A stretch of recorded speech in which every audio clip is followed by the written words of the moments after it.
Líder Visa presenta.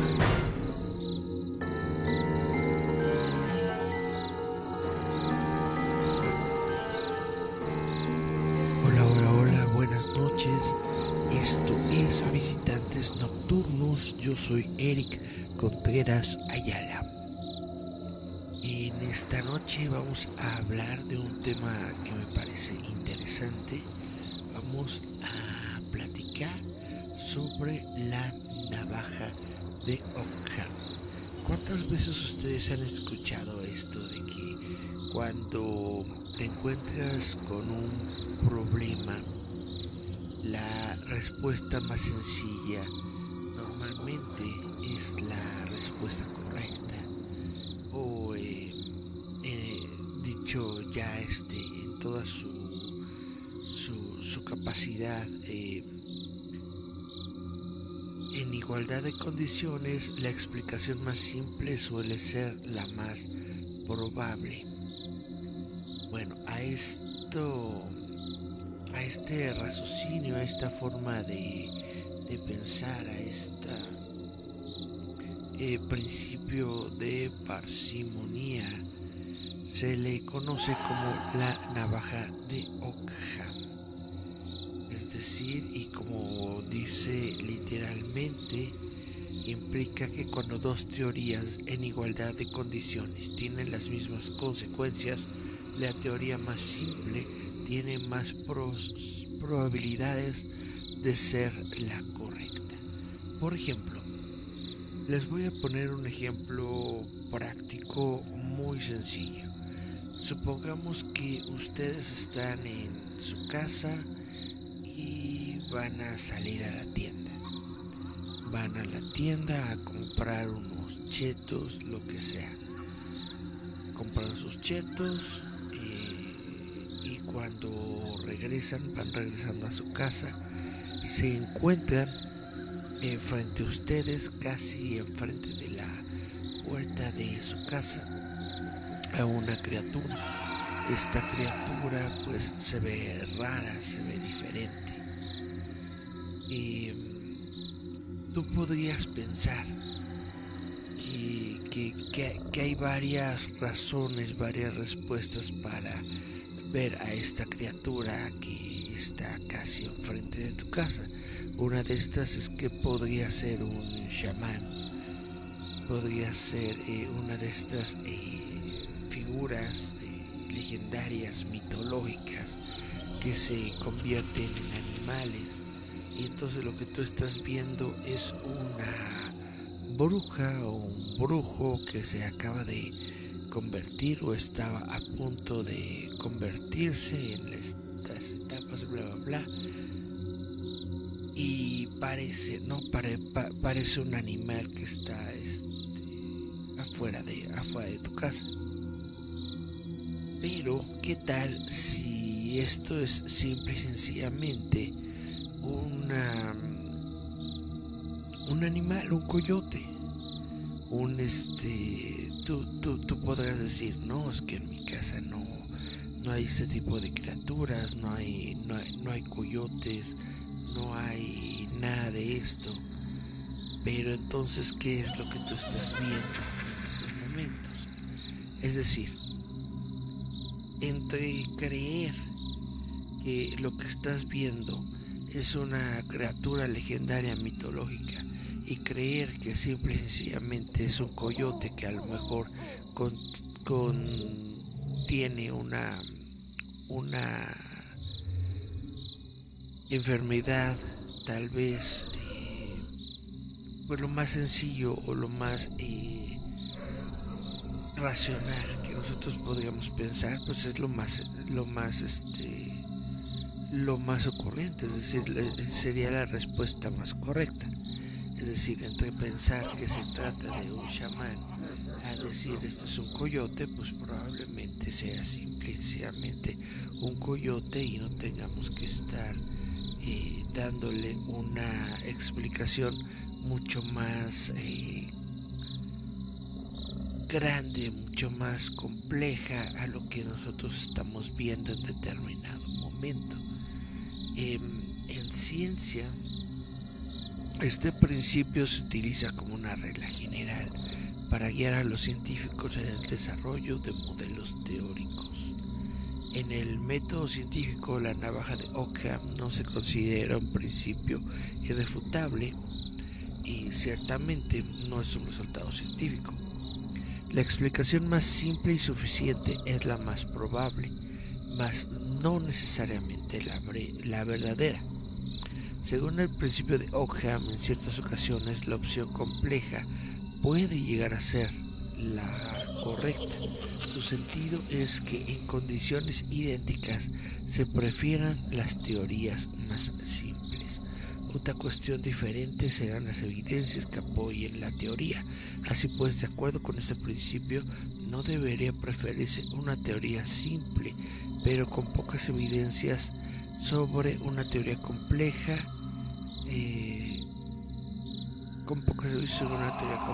pero con mayores pruebas.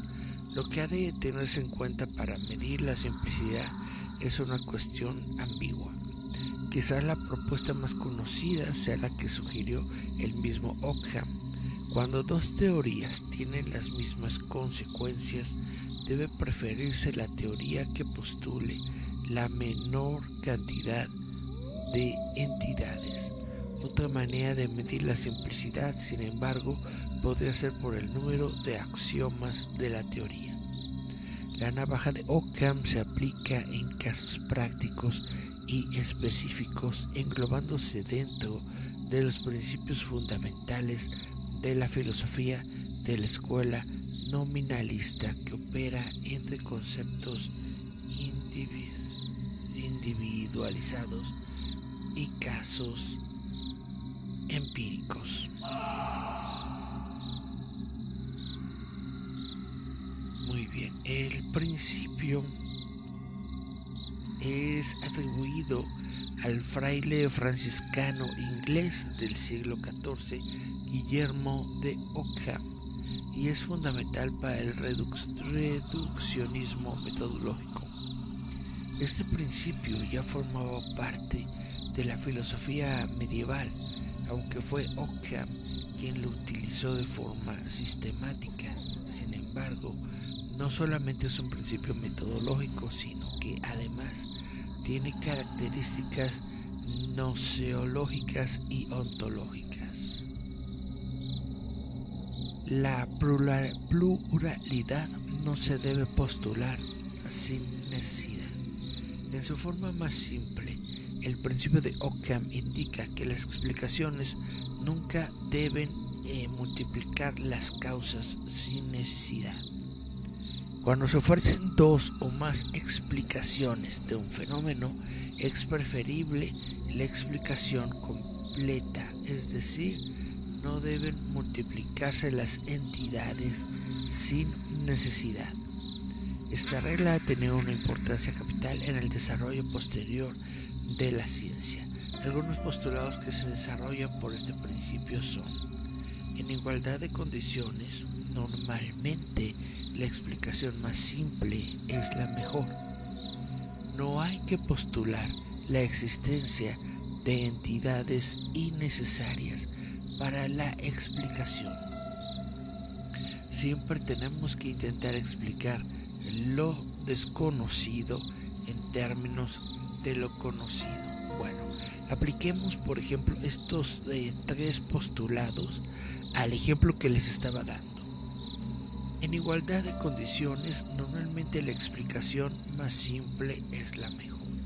Es decir, si tú estás viendo que hay una bestia afuera de tu casa que se apareció mientras tú ibas a la tienda, ¿cuál sería la explicación más simple? Es que simple y sencillamente se trata de un animal que estaba paseando por ahí y de pronto se pasó enfrente de tu casa, ¿no? Esa sería la explicación más simple.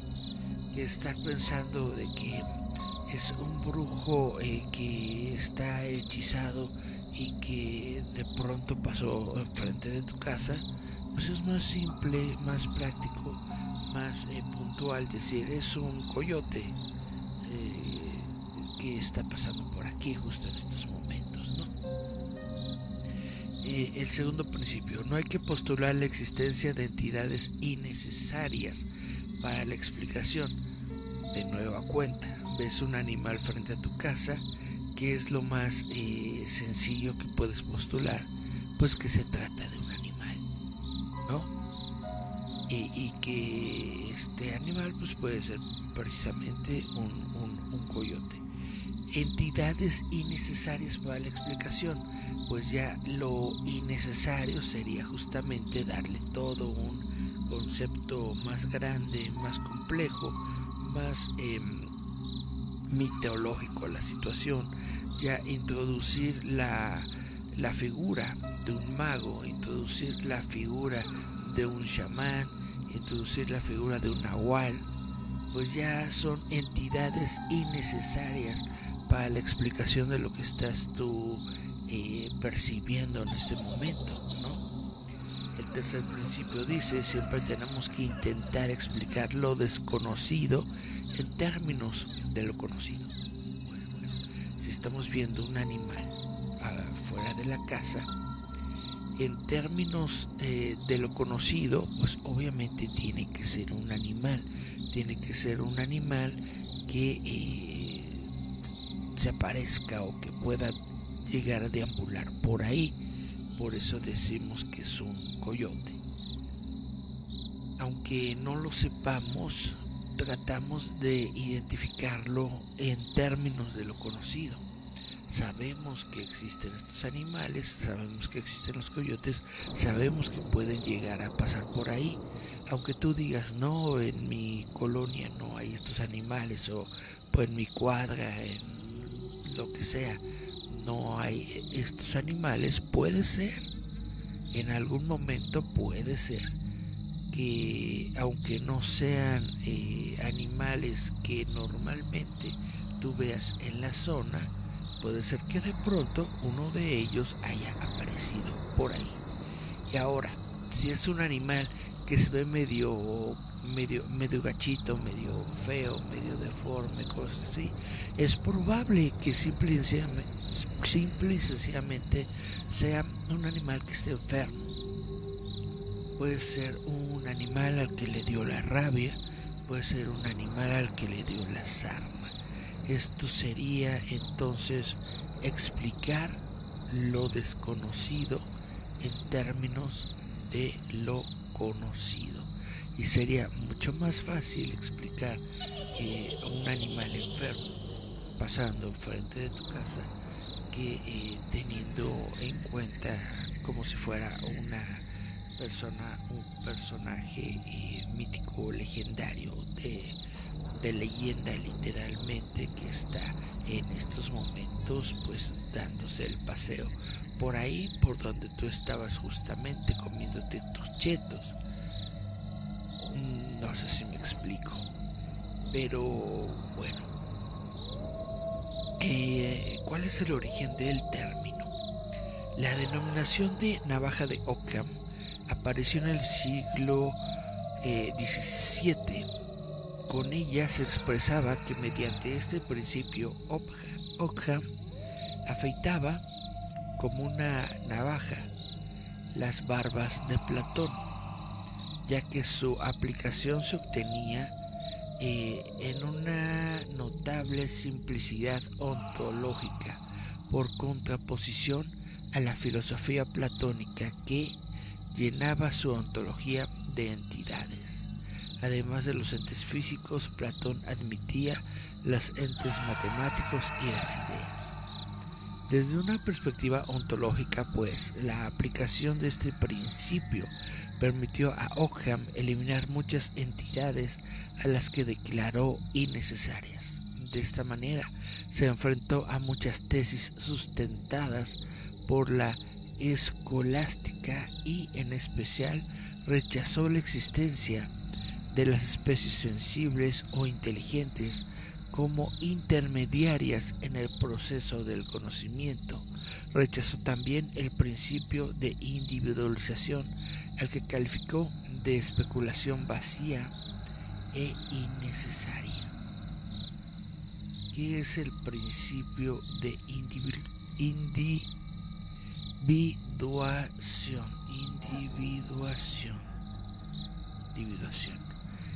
Es aquel que designa aquello que condiciona y posibilita la individualidad y concreción de cada ente y que explica la pluralidad y diferenciación de los individuos, que se abstrae especialmente frente a la concepción del mundo, la realidad o el universo como un todo indivisible. Bueno, este principio de la navaja de Ockham se puede aplicar en diferentes disciplinas. Por ejemplo, en economía, el argumento de la navaja de Ockham se utiliza en la teoría microeconómica del comportamiento del consumidor. Al no ser necesaria la utilidad cardinal, sino solo la ordinal para explicar su comportamiento, se escoge esta última por ser la explicación más sencilla de las dos. En lingüística, el argumento de la navaja de Ockham fue utilizado para revisar la adecuación explicativa o el problema de adquisición del lenguaje del modelo de aspectos de una teoría de la sintaxis de la gramática generativa de Noam Chomsky. Siguiendo este postulado, la teoría pasó de sostener la adquisición del lenguaje por medio de un gran número de reglas complejas a explicarlo simplemente por la existencia de unos pocos principios parametrizables, principios y parámetros del programa minimalista. En teología, Ockham afirmó que no es necesario postular más entes de los necesarios. En teología, no postular más que aquellos que exija el dogma. En filosofía metafísica, aquellos que la razón necesite. En biología, algunos creacionistas sostienen que la navaja de Ockham puede ser usada para defender la hipótesis del creacionismo frente a la evolución. Después de todo, suponer que un Dios lo haya creado todo es aparentemente más simple que la teoría de la evolución. Sin embargo, defensores de la teoría de la evolución de Darwin afirman que el sencillo algoritmo evolutivo de la selección natural se basta por sí solo para explicar la evolución sin necesidad de multiplicar las causas. Argumentan que la navaja de Ockham sirve para hacer innecesarios los llamados ganchos celestiales, es decir, las explicaciones extranaturales de los fenómenos naturales. De este modo, rechazan situar a la entidad más compleja de todos, que es un Dios omnipotente, en el origen de toda vida en el universo o en el origen del propio universo. Al contrario, se busca el principio más simple, capaz de generar complejidad, que, aunque en un primer momento, siguiendo el criterio de Ockham, es en el que deberíamos preferir para explicar el fenómeno, no por ello inmediatamente comprueba su mayor probabilidad ni su veracidad, tal como se describe más abajo. Por ejemplo, el zoólogo británico Richard Dawkins plantea, por ejemplo, que si el universo fue creado por un dios, el origen de este dios debería asimismo ser explicado, siendo que una entidad capaz de crear un universo como el nuestro debe ser infinitamente más compleja que el propio universo.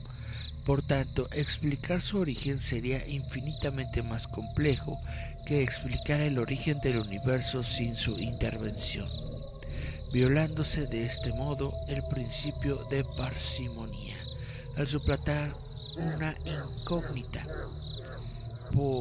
que es el origen del universo, por otra incógnita, de una complejidad infinitamente mayor, que sería el origen de Dios. Aunque claro está que dicha incógnita solo puede correrse válidamente en un campo meramente materialista e implicaría colocarla en una serie de restricciones, lo cual la vuelve contradictoria desde su base. Bueno, yo siempre me he preguntado por qué explicar el origen o la consecuencia de Dios o la existencia del Dios en sí mismo tiene que ser infinitamente más complejo que el universo, solamente por haber sido el creador. ¿Por qué tiene que ser este individuo, esta persona o esta entidad metafísica algo más complejo que la creación misma que fue realizada? Por ejemplo, no solamente los seres humanos, sino todos los animales, vertebrados, mamíferos de este planeta Tierra, pues tienen la capacidad de procrear, tienen la capacidad de generar sus propias crías. Entonces, ¿por qué esta persona, este ser, individuo normal, mortal, humano, femenino, por qué debería ser esta mujer más compleja que el propio individuo que ella está creando? En el sentido del ser humano, por ejemplo, una mujer humana no es más compleja que la mujer humana que está teniendo o que está dando a luz bajo su propio vientre, o que el hombre al que está dando a luz en su vientre, a pesar de que tenemos diferentes vaya cosas, órganos, etcétera. En principio somos el mismo ser, la misma persona. Entonces, ¿por qué si un animal o si un caballito de mar es exactamente igual de complejo que el caballito de mar al que dio vida, por qué un dios tiene que ser más complejo que la vida que está creando? Es decir, podríamos decir, además se dice en la Biblia, ¿no?, que fuimos creados a su imagen y semejanza. Se podría decir entonces que Dios es exactamente igual, exactamente igual, de la misma complejidad, de la misma razón, de la misma estructura, pues que su obra, que los otros seres humanos. Entonces básicamente el Dios de los seres humanos tendría que ser otro ser humano. Y entonces también tendríamos que fijarnos la postura de que si este Dios de los humanos también creó a todos los otros animales, ¿de dónde creó a estos animales? O más bien, ¿por qué los creó de forma diferente? Sin embargo, en su interior, vaya, no tiene una complejidad mayor. Un pingüino, por ejemplo, un pingüino no tiene una complejidad mayor que un ser humano. Tienen pulmones, tienen cerebro, tienen ojos, tienen boca, tienen manos o aletitas, ¿no? Tienen pies o patitas. Es decir, no es una figura más compleja que un ser humano. Todos los animales, todos los mamíferos del planeta Tierra son igual de complejos. Entonces, ¿por qué el Dios de que los crea a todos ellos debería ser más complejo? ¿Y por qué dicen infinitamente más complejo? Ahora, si consideramos que este Dios no solamente creó a los seres vivos, también creó a las plantas, también creó a la tierra, a la roca, al propio planeta, podríamos decir que el planeta mismo es más complejo que un ser humano, y entonces si es más complejo que un ser humano, el Dios que creó a todo el planeta debería ser más complejo que el propio planeta al que desarrolló.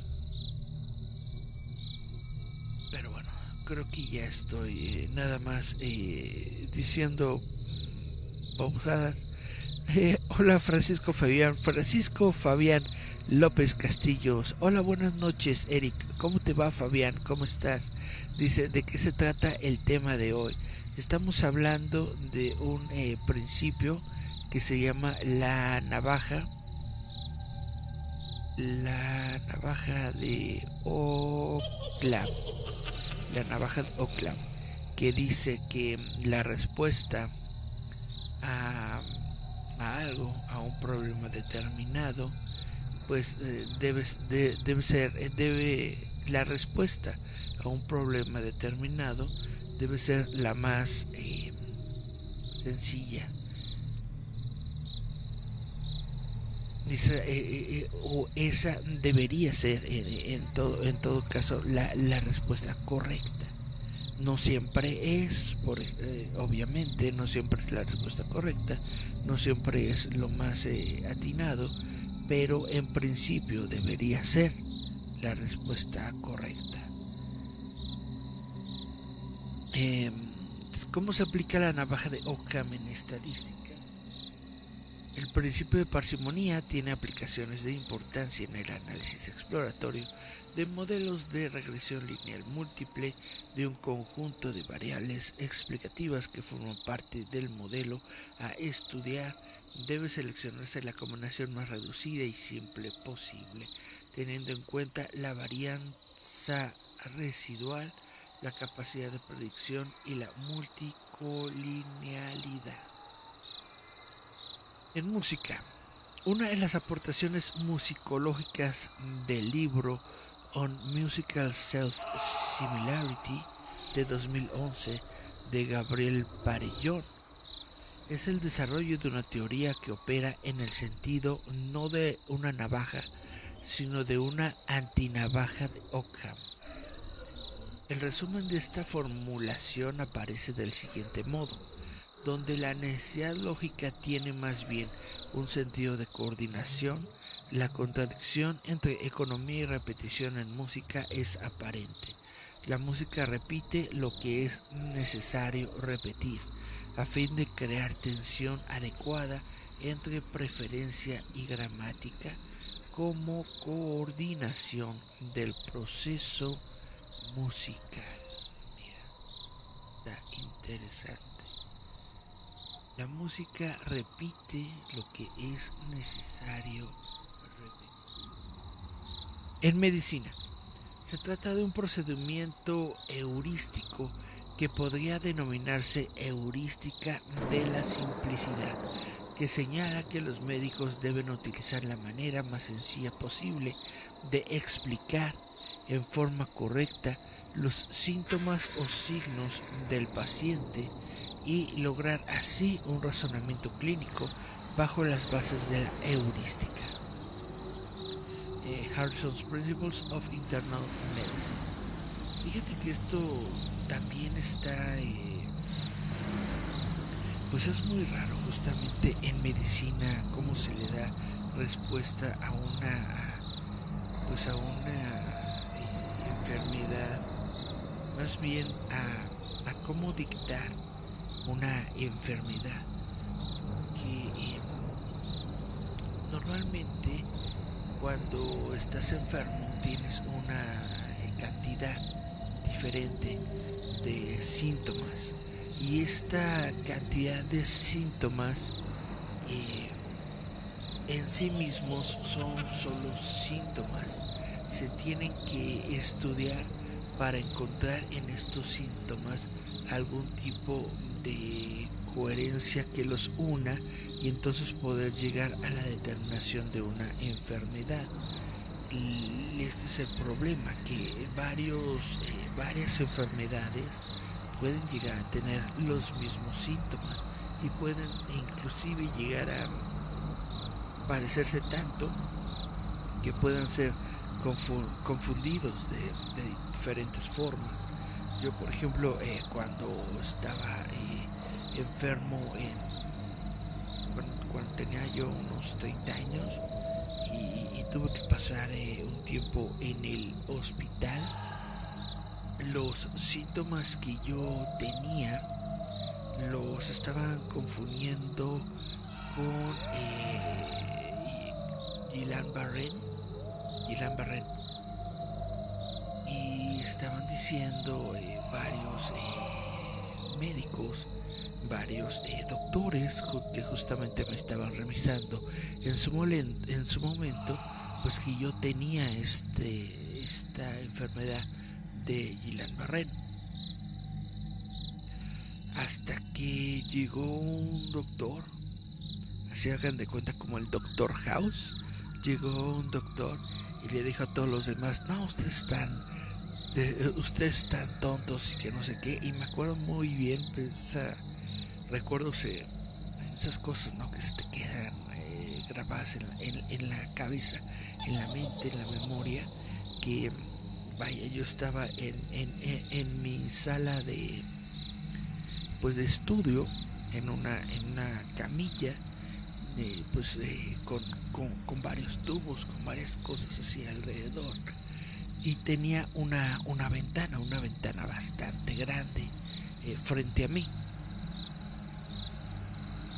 Y recuerdo muy bien a este doctor que le pega al vidrio de la ventana y dice: ustedes están locos, esto no es Guillain-Barré. Y yo me le quedé viendo así como diciendo: órale, ¿cómo lo supo, no? Todavía no me decía qué tenía, pero dijo: esto no es Guillain-Barré. Y entonces el doctor, después de decir esto, se volteó, se dio cuenta de que yo estaba despierto, y entonces como que dijo: órale, Ale, ¿no? Y entonces básicamente le dijo a los demás doctores que ese no era lugar para estar discutiendo, y se fueron a un saloncito que estaba por ahí enfrente, bla bla bla, y siguieron platicando, y seguí escuchando como que estaban peleando para saber qué enfermedad yo tenía. Pero justamente esto es me llama la atención, porque este procedimiento de la heurística de la simplicidad dice que los médicos deben utilizar la manera más sencilla posible de explicar en forma correcta los síntomas o signos del paciente y lograr así un razonamiento clínico bajo las bases de la heurística. Es decir, deben explicar de la forma más sencilla los síntomas que tiene el paciente para poder determinar a través de estos síntomas cuál es la enfermedad más posible que podría llegar a tener esta persona, en su caso yo. ¿Cuál es el problema que yo tenía? Bueno, pues nunca lo sabré, pero ya finalmente encontraron que tenía, y esto es bueno. En informática vamos a ver que la aplicación de la teoría de las ciencias informáticas es motivo de debates ante la creciente complejidad de los equipos y los sistemas de la informática. Se ha desarrollado el llamado principio KISS, sobre todo en relación con páginas y portales de internet. A veces también se traduce como Keep it short and simple, o manténlo corto y simple. Keep it short and simple. KISS, K-I-S-S. Keep it short and simple. Manténlo corto y simple. Está bastante interesante. Dice Francisco Fabián: antes las enfermedades eran por los astros, según en la Edad Media. Bueno, las enfermedades nunca han sido por los astros, pero la gente las trataba de justamente asignarla o darle la culpa, por así decirlo, a los astros, culpar entidades diferentes a la normal. Eh, sí. Dice Francisco Fabián, cuando salió la peste negra, la gente pensaba que era un castigo de Dios. Pues sí, cuando toda tu vida la gente solamente habla de religión, cuando toda tu vida lo que escuchas tú en la calle, en las personas que habitan contigo normalmente, es de que todo es culpa del diablo, todo es cosa de Satán, cosa de estos demonios y bla bla bla. Pues uno con conocimientos básicos y que solamente pues conoce lo que ha escuchado de los demás, pues lo único que puede hacer es repetir exactamente lo mismo que dicen las otras personas. Entonces, si ves que la mayoría de la gente o en la iglesia, los vecinos, etcétera, dicen que lo que está ocurriendo es un castigo de Dios, pues tú también vas y lo dices, esto es un castigo de Dios. Si no tienes tú las bases científicas o el conocimiento suficiente como para ponerte a investigar qué es lo que podría estar causando una enfermedad, pues obviamente la respuesta más simple justamente es echarle la culpa a los dioses, a los demonios, bla bla bla. Entonces es un castigo de Dios. Esto es también muy interesante lo que nos estás diciendo, Fabián. Por ejemplo, en la última pandemia que hemos tenido, la pandemia del COVID, pues muchas personas llegaron con conclusiones bastante raras, bastante pues sí, bastante fuera de lo normal sobre qué es lo que estaba provocando la enfermedad. Y justamente si no tenemos a la mano una fuente fidedigna de información, si no tenemos a la mano algo que nos diga clara y sensatamente de dónde está saliendo la enfermedad, cómo está progresando, cómo se puede cuidar uno de ella, cómo puede distanciarse, pues es muy sencillo, lo vimos, confiar en lo que dice la gente, confiar en lo que dicen tus vecinos, confiar en lo que dicen tus familiares, confiar en lo que dicen las redes sociales, confiar en lo que dicen fuentes absolutamente pues sin ninguna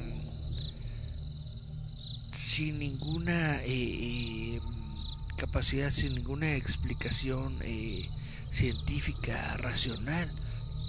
Tú te dejas llevar por lo que dicen los demás y lo repites, ¿no? Lo que estaban diciendo de el líquido de las rodillas, lo que estuvieron diciendo de que con X o Y medicamento te curabas, lo que estuvieron diciendo de que eran más los muertos, de que el gobierno estaba ocultando las cifras, etcétera, etcétera. Todas estas cosas que no se tenían de ninguna forma una manera de comprobarlo, pero que todo el mundo repetía como borreguitos, como periquitos, porque eso es lo que tú tenías en tu cerca de ti.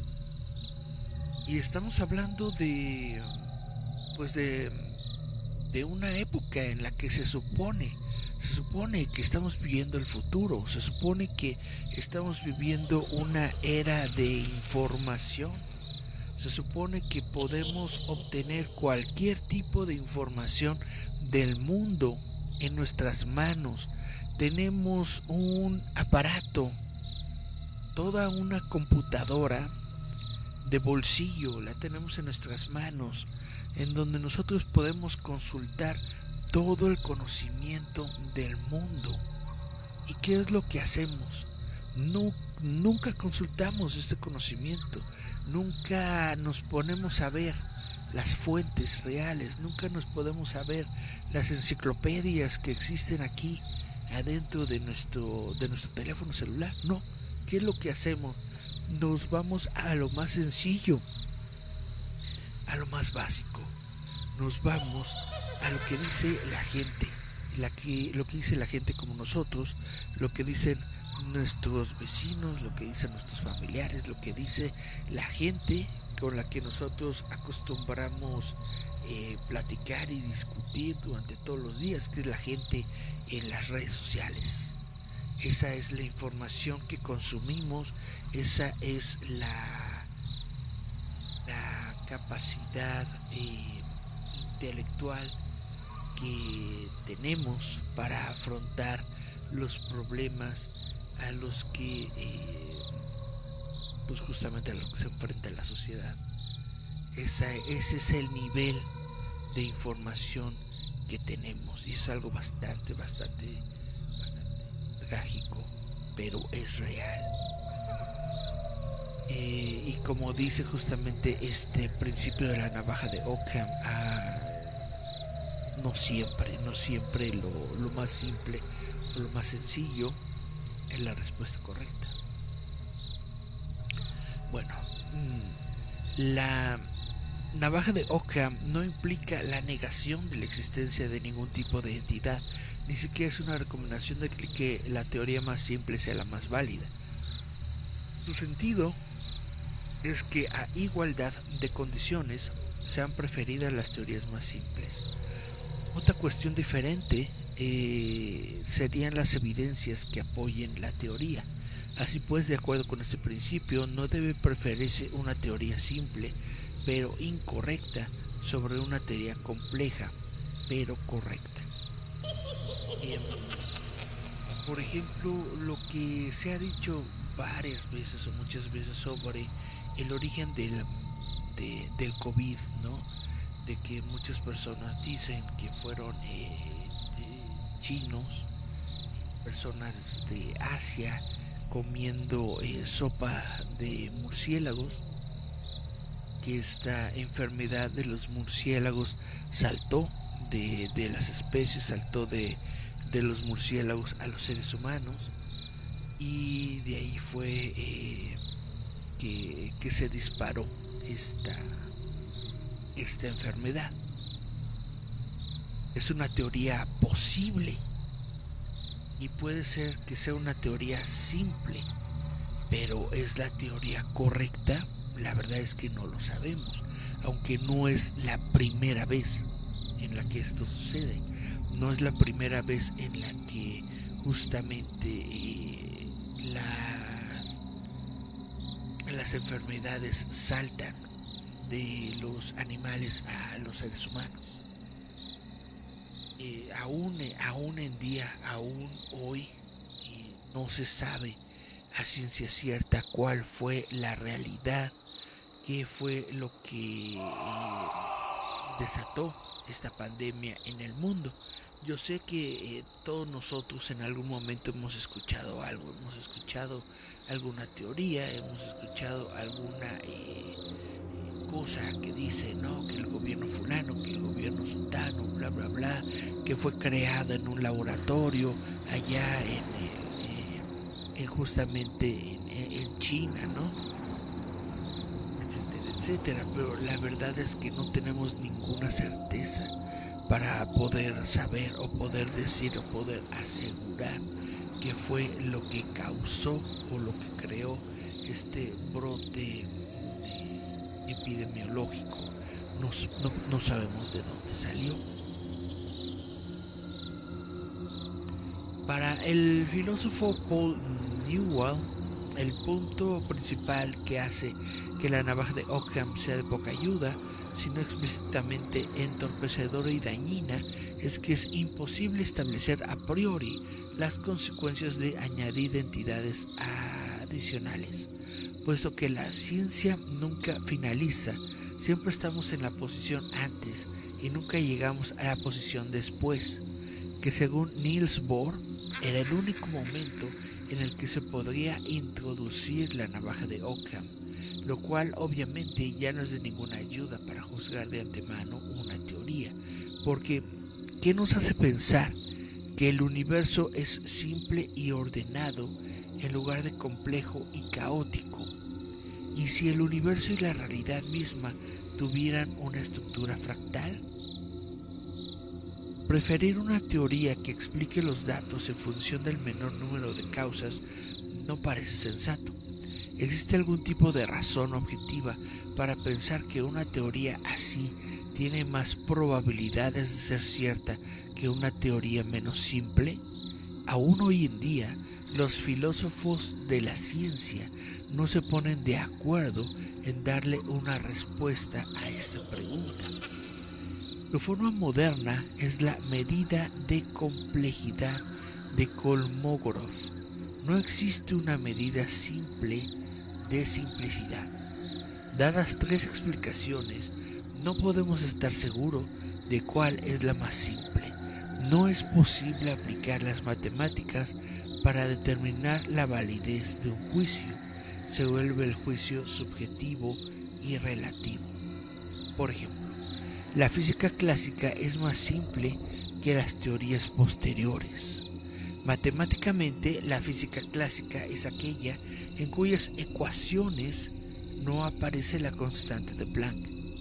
Un paradigma actual principal de la física es que las leyes fundamentales de la naturaleza son las leyes de la física cuántica, y la teoría clásica es la aplicación de las leyes cuánticas al mundo macroscópico.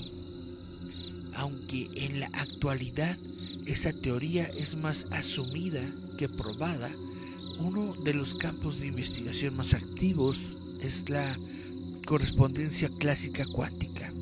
Este campo de la investigación se centra en descubrir cómo las leyes de la física cuántica producen física clásica, dependiendo de que la escala sea al nivel microscópico, mesoscópico o macroscópico de la realidad. Sin embargo, lo que aduce la navaja de Ockham es que la física clásica no se debería preferir a teorías posteriores y más complejas, como la mecánica cuántica, puesto que se ha demostrado que la física clásica está equivocada en algunos aspectos. El primer requerimiento para una teoría es que funcione, que sus predicciones sean correctas y que no haya sido falsada. La navaja de Ockham se utiliza para distinguir entre teorías que se supone que ya han pasado estas pruebas y aquellas que se encuentran igualmente soportadas por las evidencias.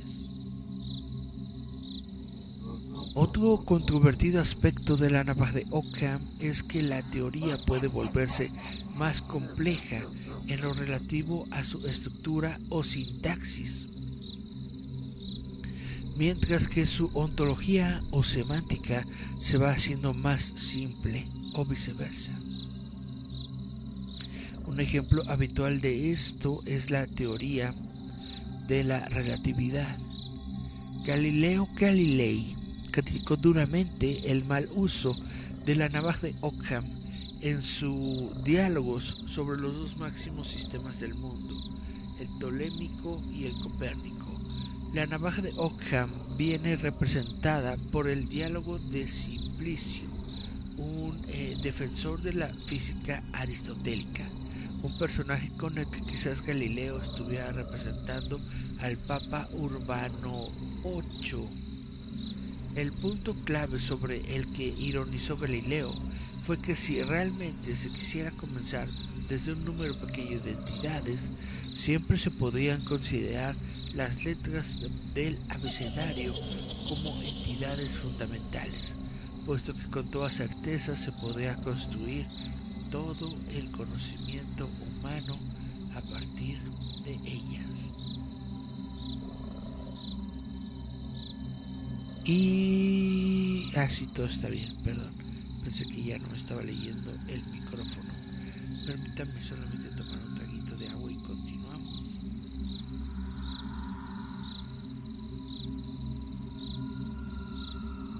Muy bien, ya no tenemos más mensajitos de Fabián, de Francisco Fabián.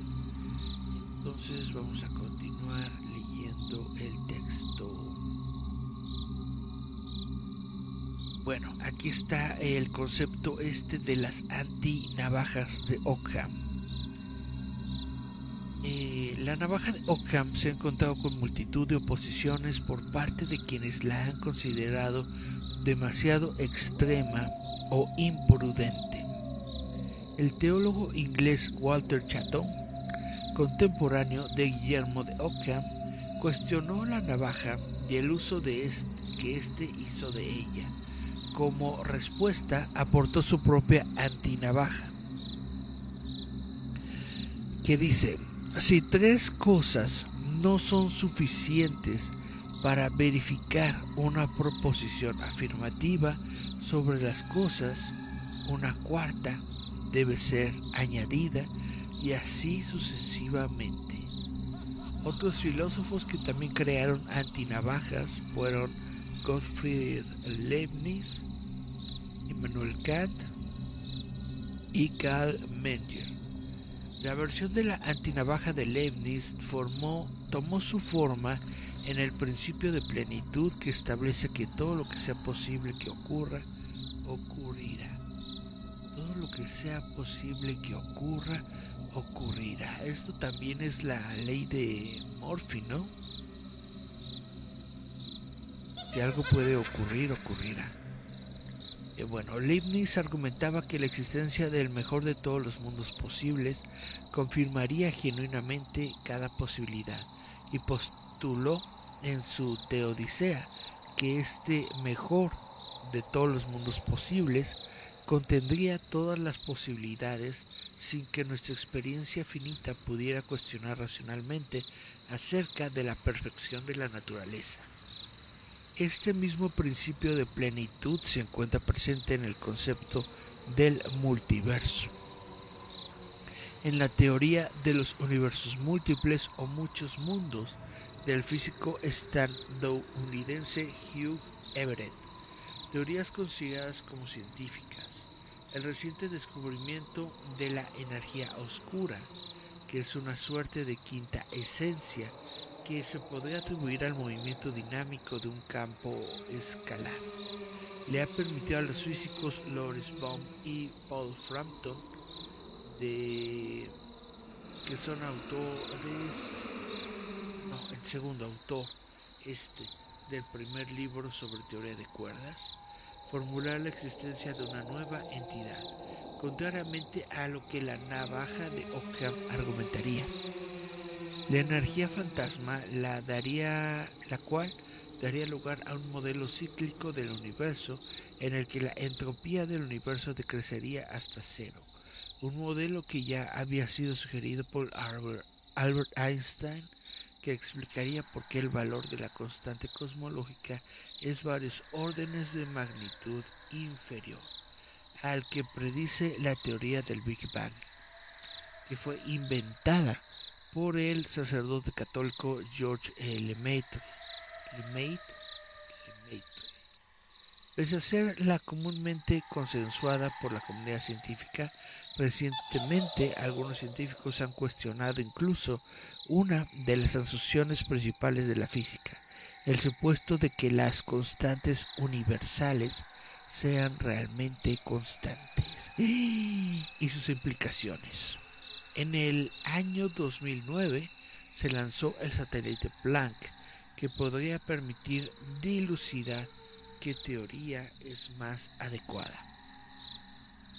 Para el filósofo David Kellogg Lewis, considerado uno de los filósofos analíticos más importantes del siglo XX y proponente del realismo modal. Existe un número infinito de mundos causalmente aislados y el nuestro es tan solo uno de ellos. Para Lewis, la navaja de Ockham, aplicada a objetos abstractos como conjuntos, es o bien dudosa por principio o simplemente falsa. Immanuel Kant también sintió la necesidad de moderar los efectos de la navaja de Ockham, creando así su propia antinavaja en su crítica de la razón pura, que dice: la variedad de seres no debería ser neciamente disminuida. Carl Menger encontró a los matemáticos demasiado parsimoniosos en lo que respecta a las variables, de modo que formuló su ley contra la tacañería, que tomó estas dos formas. 1. Las entidades no deben ser reducidas hasta el punto de inadecuación, y 2. Es vano hacer con menos lo que requiere más.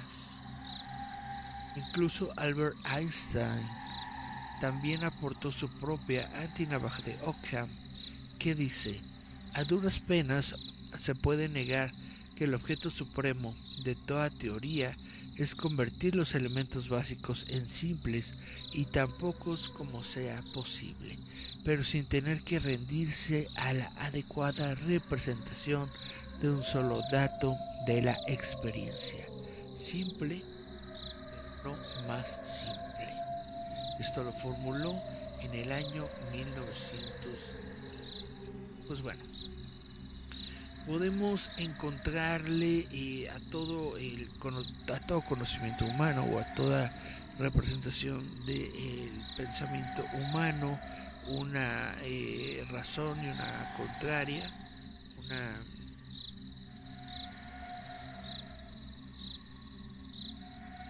bien. El punto es de que lo que este principio quiere decir es que la respuesta más simple a un problema casi siempre es la más adecuada. Pero también tenemos que tener siempre en cuenta que esto no se aplica para todo y no está siempre, pues, no es una constante universal, vaya. No es una constante del universo. Siempre podemos encontrar algún ejemplo que lo contradiga y siempre podemos encontrar filósofos que tengan una respuesta contraria a esto y creen, por lo tanto, una anti-navaja de Ockham. Espero que les haya parecido interesante este programa, este tema del día de hoy. Esto es lo que tengo preparado para todo. Waka, waka, waka. Ya no siguió Francisco Fabián dándonos comentarios. Así que, bueno, si no quedan más comentarios, yo creo que le damos pie a finalizar el programa del día de hoy. Muchas gracias a todos los que nos dieron el gusto, la calidad de su audiencia. Muchas gracias a Francisco Fabián, que nos estuvo haciendo comentarios muy buenos, muy dignos en este programa. Y bueno, pues esto ya se terminó, ya nos estamos acercando a la 1 de la mañana de esto que es el sábado.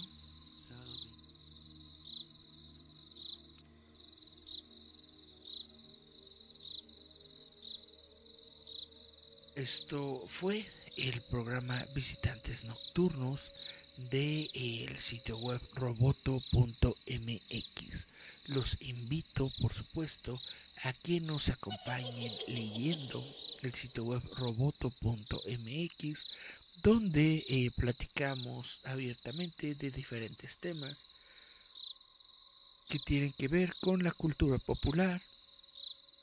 Platicamos sobre cine, sobre televisión, sobre vacunas, sobre enfermedades, sobre la navaja de Occam, etcétera, etcétera, de todo lo que se nos ocurra. Entonces les pido de favor que le echen un vistazo, que visiten nuestro sitio web roboto.mx.